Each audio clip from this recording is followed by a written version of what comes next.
দেখো কি সুন্দর জাল কেমন যাচ্ছে, বাচ্চা ছেলে নদীর তখন ওই দেন কি সুন্দর জাল কেমন দিল।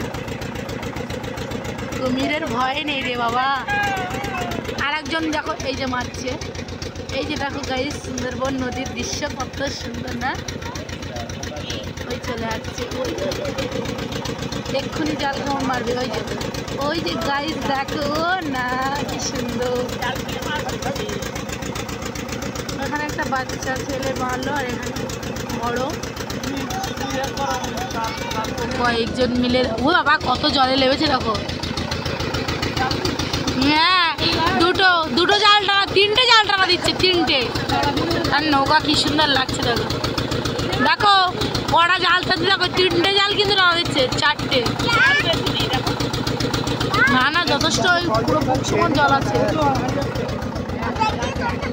আর এদিকে বোটগুলো কাছে এসে গেছে। আমরা বড় নদীতে এসে গেছি দেখো গাইস, মানে কত বড় নদী। আর এই দিকটা আমরা যাবো কিন্তু এত কুয়াশা, আর নদীটা অনেক বড় কিছু দেখা যাচ্ছে না, পাড়ও দেখা যাচ্ছে না।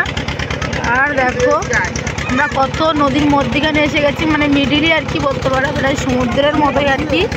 আর আমরা যাব বাঘ দেখতে।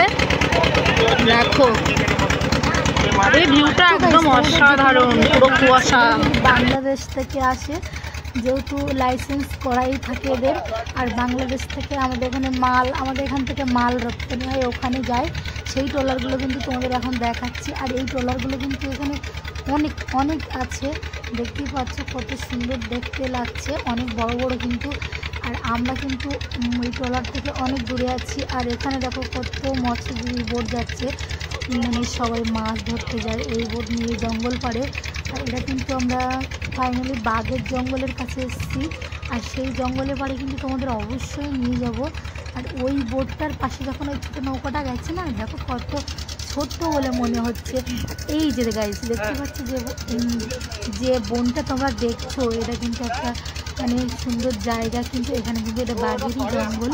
বাট এখানে অফিস বানিয়ে রেখেছে, যেহেতু অনেক দূর থেকে এখানে সবাই টুরিস্ট করতে আসে, সেই অফিস কিন্তু বানানো। এখানে বোট ধরে, এখানে জেটিও লাগানো আছে। কিন্তু এটা কিন্তু জঙ্গলের পাড়ে, যেহেতু মানুষ এখানে থাকে না, শুধু জাস্ট টুরিস্ট করতে যারা আসে তারাই এখানে থাকে।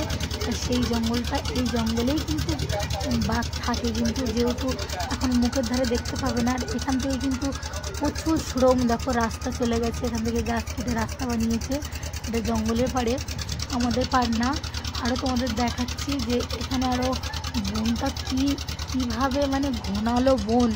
আর যেহেতু মানুষ আক্রমণ যাতে না করে তার কারণে কিন্তু জাল টানানো আছে। দেখতেই পাচ্ছ ওখানে একটা বোট আসছে। আর দেখো বাঘের জঙ্গলে পাড় দিয়ে দেখো কত জাল টানানো। কেন জাল টানানো? এটা যেহেতু বাঘের জঙ্গল থেকে বাঘ যেন আমাদের মানুষের বসতিতে না যেতে পারে। আমাদের সুন্দরবন জঙ্গল তোমরা দেখতেই পেলে। আর এখানে কিন্তু মানুষ খুবই কম যায়, আমাদের যেহেতু বোট আছে সেই জন্য এসেছি। তো ফাইনালি দেখে নিয়েছি।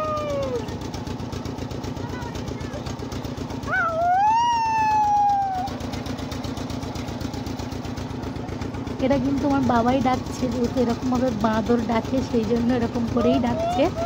তো আজকের মতো এখানেই শেষ করছি ব্লগটি। নেক্সট ভিডিও আরেকটি ব্লগ শেয়ার করবো। বাই।